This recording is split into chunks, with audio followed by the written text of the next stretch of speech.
What is faith? The word faith is used in many instances as a synonym. The most common is the use of faith to mean religion. He was of the Baha'i faith. Another is that of trust, as in you trust someone or something. He had faith in his wife's fidelity. She had faith the rappelling rope would hold her weight. Faith can be used to mean confidence. She had faith her students would do well on the test. It can also mean hope. The students had faith that they would do well on the test. But then why not just use those words? In all of these cases the word faith creates ambiguity. But faith has another, more specific meaning. Acceptance of an idea as true, without any evidence. This alone can be folly.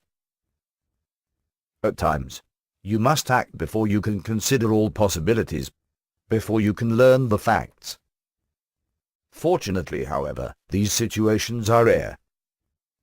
Unfortunately, they usually involve hungry tigers or gunfire. Where faith becomes sinister is when it is paired up with either of these two concepts. 1. When faith is coupled with strict obedience. 2. That faith is a sacred concept. The application of faith to a leader leads to atrocities. Be it faith and obedience to the Pope, to the pastor, to the imam, to the secular leader.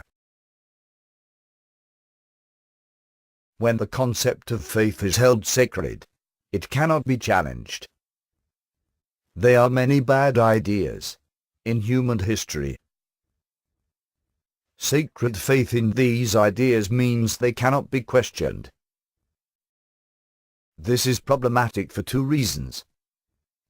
One is that it prohibits discovery into the world around us.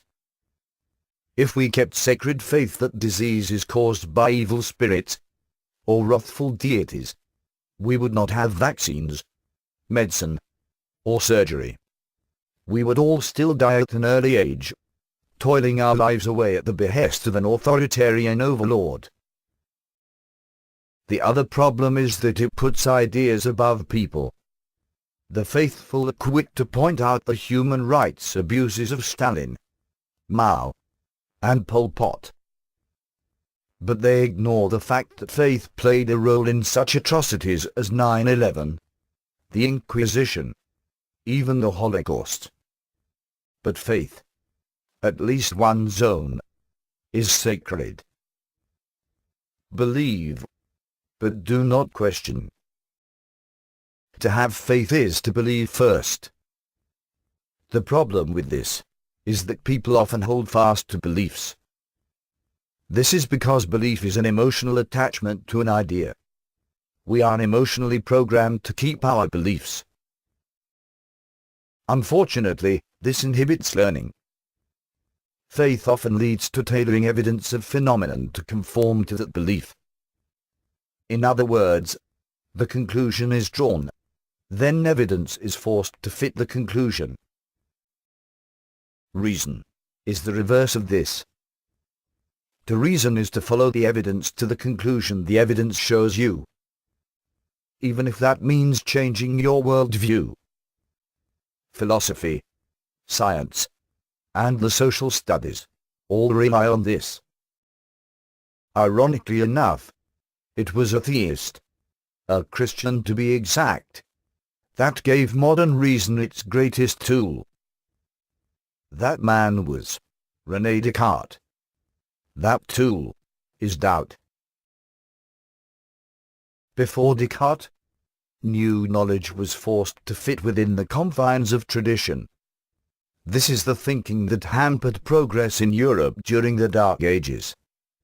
Medieval scholars used their faith as a hammer to pound the square pegs of new knowledge into the round holes of their traditions.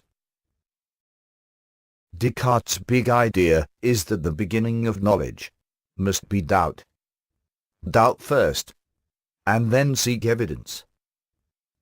This skeptical approach is the foundation of modern science. It places the burden of proof on those who make a positive claim.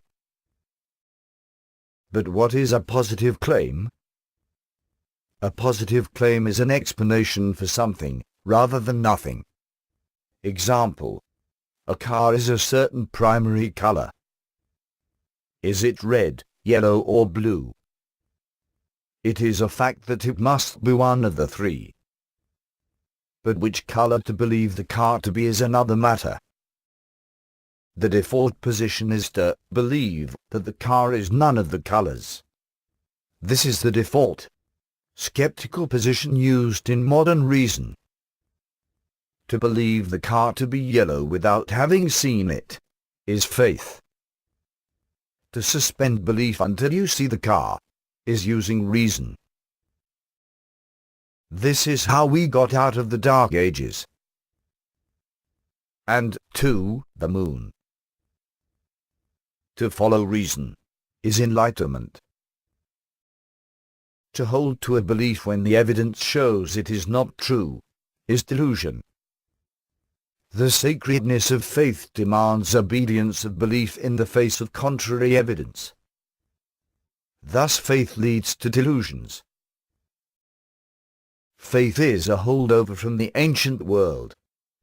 Taking a leader's word as truth was the glue that held society together. Today, that is not the case. Today, leaders are held accountable for their lies, and discarded from office when they break the public trust. That is, unless you put your faith in them. The world has advanced beyond petty dictators in the desert, in the jungle, on the plain. We have walked on the moon. Reason got us there, not faith. Leave faith, but preserve your confidence. Discard faith, hold on to trust. Lose your faith, but keep your hope. Take up the charge of reason. Follow the evidence. Think critically in all of your endeavors. Humanity is on the march to great things, once the baggage of faith is left behind. Do not be left behind.